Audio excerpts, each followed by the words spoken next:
इस वक्त जहां पूरी दुनिया का फोकस गजा में होने वाली वॉर पर है, जिसमें हजारों बेगुनाह लोग मारे जा चुके हैं, वहीं हॉर्न ऑफ अफ्रीका के पास रेड सी में कुछ ऐसा हो रहा है जो पूरे मिडिल ईस्ट और इवन पूरी दुनिया को डिस्टेबलाइज कर सकता है। यमनी हौसियों ने इस वक्त दुनिया का सबसे स्ट्रेटेजिक पॉइंट चोक कर दिया है। पिछले 2 महीनों में 12 कंटेनर शिप्स को मिसाइल्स और ड्रोन से टारगेट किया गया है, जिसकी वजह से ग्लोबल ट्रेड बुरी तरह अफेक्ट हुआ है। इसी एग्रेशन के जवाब में अमेरिकन और ब्रिटिश नेवी ने 11 और 12 जनवरी को यमन पर जबरदस्त बम्बार्डमेंट की, जिसके जवाब में 16 जनवरी को हौसियों ने एक दफा फिर रेड सी से गुजरने वाले एक और समुद्री जहाज पर ड्रोन से अटैक किया है, जिसके बाद सिचुएशन मजीद टेंस हो गई है। असल में जब इसराइल ने गजा पर अटैक किया तो ईरान बैक्ड यमनी हौसियों ने हमास के लिए फुल सपोर्ट अनाउंस की, मगर क्योंकि यमन गजा से तकरीबन 2000 किलोमीटर दूर है तो हौसी डायरेक्टली इस वॉर का हिस्सा नहीं बन सकते थे। इसीलिए नवंबर 2023 में उन्होंने ऐलान किया कि वो रेड सी में यमन के पास से गुजरने वाली हर उस शिप पर अटैक करेंगे जो या तो इसराइल जा रही हो या फिर वो इसराइल से आ रही हो, या उस पर इसराइली फ्लैग लगा हो या उस पर कोई भी इसराइली हो। और ये अटैक्स तब तक जारी रहेंगे जब तक इसराइल गजा पर अटैक्स बंद नहीं कर देता। इन अटैक्स की वजह से ग्लोबल ट्रेड बुरी तरह डिसरप्ट हुआ है और उसकी वजह यह है कि रेड सी का ये सारा एरिया हमारी दुनिया के लिए बहुत ही ज्यादा इम्पोर्टेंट है। देखें, ग्लोबल इकोनॉमी चलाने के लिए स्मूथ ट्रेड का होना बहुत जरूरी है और हमारी दुनिया का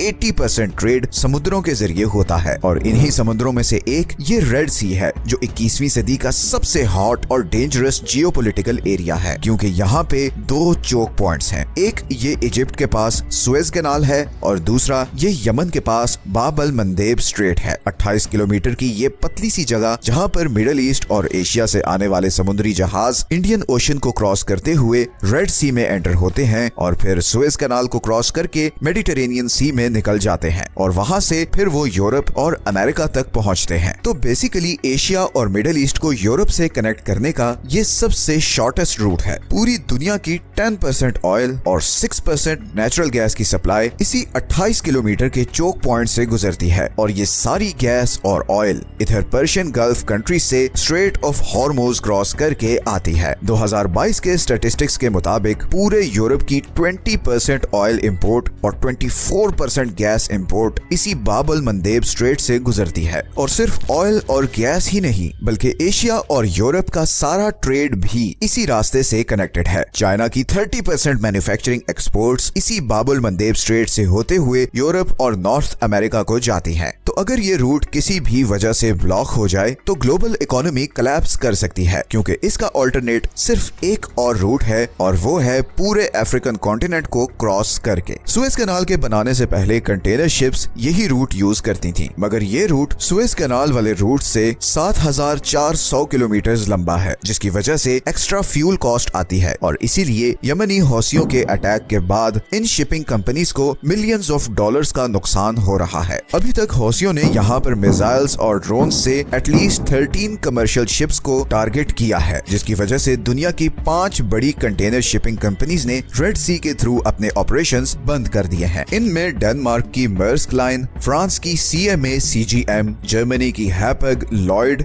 और स्विट्जरलैंड की MSC शामिल है। पूरी दुनिया की 50% शिपिंग कैपेसिटी इन 5 कंपनीज के पास है और अभी रिसेंटली ब्रिटिश पेट्रोलियम ने भी रेड सी के थ्रू अपने ऑपरेशंस बंद करने का ऐलान किया है। और अगर थोड़ी और कंपनीज भी इस बॉयकॉट में शामिल हो गई तो यूरोप की ऑयल और गैस सप्लाई बहुत खतरे में पड़ जाएगी। इसी तरह शिपिंग इंडस्ट्री को एक और धचका ये भी लगा है कि इंश्योरेंस कॉस्ट्स 10 टाइम्स बढ़ गई हैं और गिवन के ऑयल टैंकर्स वैसे ही बहुत एक्सपेंसिव होते हैं तो इस प्राइस बढ़ने का असर थाउजेंड्स ऑफ डॉलर्स में आएगा। अब अमेरिका इस रूट और इसराइली शिप्स को प्रोटेक्ट करने के लिए बहुत कोशिश कर रहा है और उसने इंटरनेशनल कम्युनिटी से अपील की है कि वो उसके साथ मिलकर यमनी हौसियों के खिलाफ ऑपरेशन करें, मगर सिवाय ब्रिटेन के कोई और कंट्री यमनी हौसियों के खिलाफ ऑपरेशन में आगे नहीं आया। फ्रांस, इटली और स्पेन ने स्ट्रेट फॉरवर्ड मना कर दिया है। इजिप्ट, सऊदी अरेबिया और UAE भी इस ऑपरेशन से गायब है। चाइना और रशिया, जिनकी जिबूटी में मिलिट्री बेसिस हैं, वो भी अभी तक बिल्कुल खामोशी से सब कुछ देख रहे हैं। असल में पॉलिटिकल डिफरेंसेस तो एक तरफ, मगर इस न्यूट्रलिटी की एक और बहुत बड़ी वजह भी है, और वो है हौसी ड्रोन्स को रोकने की हाई कॉस्ट। वेस्टर्न नेवी के वेपन्स इतने महंगे हैं कि उनसे ये छोटे छोटे ड्रोन्स गिराना लिटरली वर्थ इट ही नहीं। मैं आपको एग्जांपल से समझाता हूँ। अभी रिसेंटली फ्रांस ने यमन का शाद ड्रोन गिराने के लिए Aster 15 surface to air missile use किया है। अब इस फ्रेंच मिसाइल की कॉस्ट $1 मिलियन है, जबकि यमनी ड्रोन की कॉस्ट सिर्फ $20,000 है। मतलब $1 मिलियन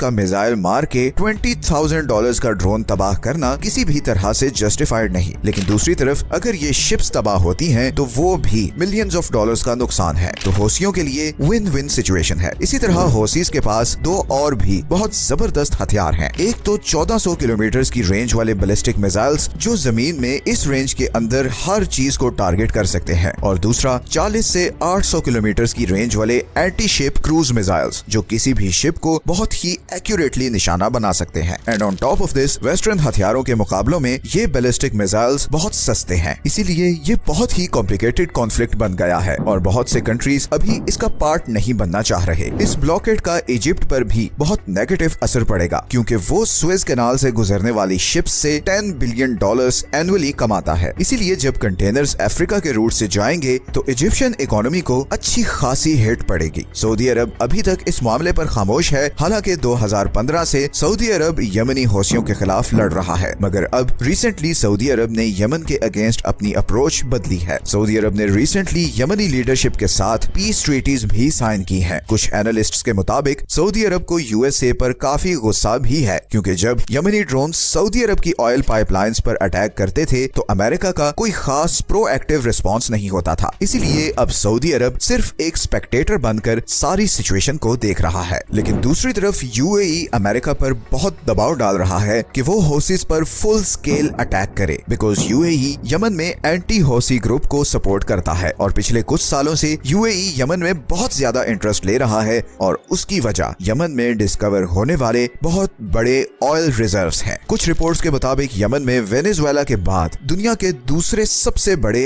अनटैप्ड ऑयल के रिजर्व्स हैं, और बहुत से अरब कंट्रीज नहीं चाहते कि उन रिजर्व्स का कंट्रोल हौसियों के हाथ में हो। यमनी इकोनॉमिस्ट हसन अली के मुताबिक सऊदी अरब ने यूएसए के साथ एक सीक्रेट एग्रीमेंट कर रखा है, जिसकी वजह से पिछले 30 सालों से यमन को इन ऑयल रिजर्व्स को यूटिलाइज करने से रोक कर रखा गया है। इंटरनेशनल ड्रिलिंग कंपनीज की रिसर्च के मुताबिक यमन के पास पूरे पर्शियन गल्फ से ज्यादा ऑयल के रिजर्व्स हैं। इसी तरह जनवरी 2013 में स्काई न्यूज ने रिपोर्ट किया कि यमन के पास पूरी दुनिया के 34% ऑयल के रिजर्व्स हैं, और ये सब अल जौफ प्रोविंस में है। अगर इन रिजर्व्स को यूटिलाइज किया जाए तो सऊदी अरब की ऑयल एक्सपोर्ट को बहुत बड़ा डेंट पड़ सकता है, और इसीलिए यमनी ये महसूस करते हैं कि सऊदी अरब यमन की करंट सिचुएशन में सबसे बड़ा कसूरवार है, क्योंकि उसने अपने फायदे के लिए यमन में सिविल वॉर को प्रमोट किया। लेकिन यमनियों में अब बहुत अवेयरनेस आ चुकी है। पूरी दुनिया ने उन्हें बहुत साल इग्नोर किया है, मगर अब वो मामलात को अपने हाथ में ले रहे हैं। सिर्फ चंद दिनों में बहुत सी वर्ल्ड पावर्स के हाथ पांव फूल चुके हैं, और अभी तो हौसियों ने ये भी थ्रेट किया है कि अगर इसराइल ने गजा वॉर बंद नहीं की तो वो रेड सी से गुजरने वाली सारी इंटरनेट केबल्स उड़ा देंगे, जिसके बाद एशिया और मिडिल ईस्ट की इंटरनेट कनेक्टिविटी खत्म हो जाएगी। इसीलिए मैंने वीडियो के शुरू में कहा था कि यमन दुनिया के इतने इंपॉर्टेंट पॉइंट पर है कि यहाँ होने वाली एक्टिविटीज पूरे मिडिल ईस्ट और इवन पूरी दुनिया को डिस्टेबलाइज कर सकती हैं। 2024 बहुत सी चेंजेस लाने वाला है। अभी ईरान और पाकिस्तान के बीच भी जो तनाव क्रिएट हुआ है,